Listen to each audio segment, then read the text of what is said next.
البحر وطعامكم متاعا لكم وللسيارة وحرم عليكم صيد البر ما دمتم حرما واتقوا الله الذي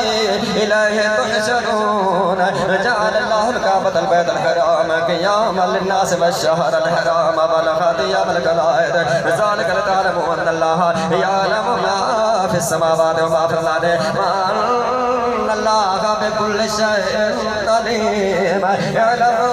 أن الله شديد العقاب وأن الله غفور رحيم ما على الرسول إلا البلاغ والله يعلم ما تبدون وما تكتمون كل يسر الخبيث والطيب ولو أعجبك كثرة الخبيث فاتقوا الله يا أولي الألباب لعلكم تفلحون يا أيها الذين آمنوا لا تسألوا عن أشياء إن تبد لكم تسؤكم إن تسألوا عنها حين ينزل القرآن تبد لكم عفى الله عنها الله غفور حليم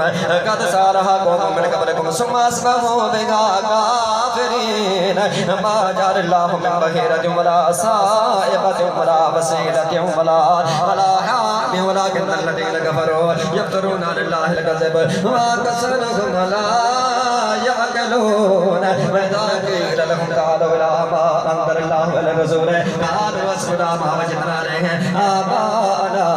أولو كان آباؤهم لا يعلمون شيئا ولا يهتدون يا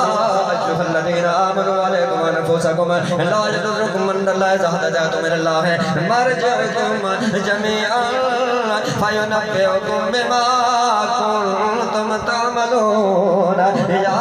أيها الذين آمنوا شهادة بينكم إذا حضر أحدكم الموت حين الوصية اثنان ذوات منكم أو آخران من غيركم إن أنتم ضربتم في الأرض فأصابتكم مصيبة الموت تحبسونهما من بعد الصلاة فيقسمان بالله إن ارتبتم لا نشتري به ثمنا ولو كان ذا قربى ولا نكتم شهادة الله إنا إذا لمن الآثمين فإن عثر على أنهما استحقا إثما فآخران يقومان مقامهما من الذين استحق عليهم الأوليان فيقسمان بالله لشهادتنا أحق من شهادتهما وما اعتدينا إنا إذا لمن الظالمين ذلك أدنى يعلو بالشهادة لا وجهها أو يخافوا أن ترد أيمانهم بعد أيمانهم واتقوا الله واسمعوا والله لا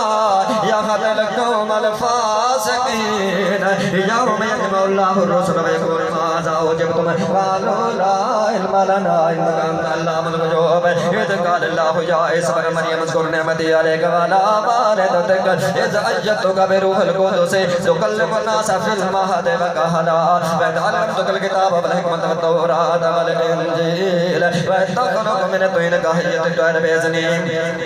فتنفخ فيها وتكون طيرا بإذني وتبرئ الأكمه والأبرص بإذني وإذ تخرج الموتى بإذني وإذ كفرت بني إسرائيل عنك إذ جئتهم بالبينات فقال الذين كفروا منهم من هذا إلا سحر مبين وإذ أوحيت للحواريين أن آمنوا بي وبرسول قالوا آمنا واشهد بأننا مسلمون إذ قال الحواريون يا عيسى ابن مريم هل يستطيع ربك ينزل علينا مائدة من السماء قال اتقوا الله إن كنتم مؤمنين قالوا نريد أن نأكل منها وتطمئن قلوبنا ونعلم أنك صدقتنا ونكون عليها من الشاهدين قال عيسى ابن مريم اللهم ربنا أنزل علينا مائدة من السماء تكون لنا عيدا لأولنا وآخرنا وآية منك وارزقنا وأنت خير الرازقين قال الله إني منزلها عليكم فمن يكفر بعد منكم فإني أعذبه عذاب الله وأعذبه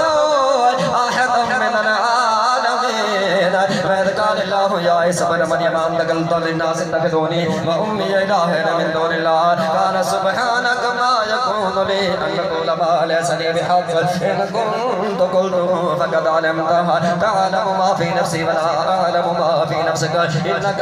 أنت علام الغيوب ما قلت لهم إلا ما أمرتني به أن أعبدوا الله ربي وربكم وكنت عليهم شهيدا ما دمت فيهم فلما توفيتني كنت أنت الرقيب عليهم وأنت على كل شيء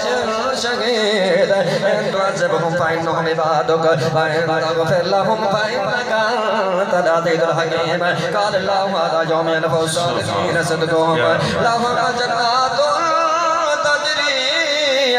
من تحتها الأنهار خالدين فيها أبدا رضي الله عنهم ورضوا عنه ذلك الفوز العظيم لله ملك السماوات والأرض وما فيهن وهم على كل شيء قدير. آمنت بالله صدق الله مولانا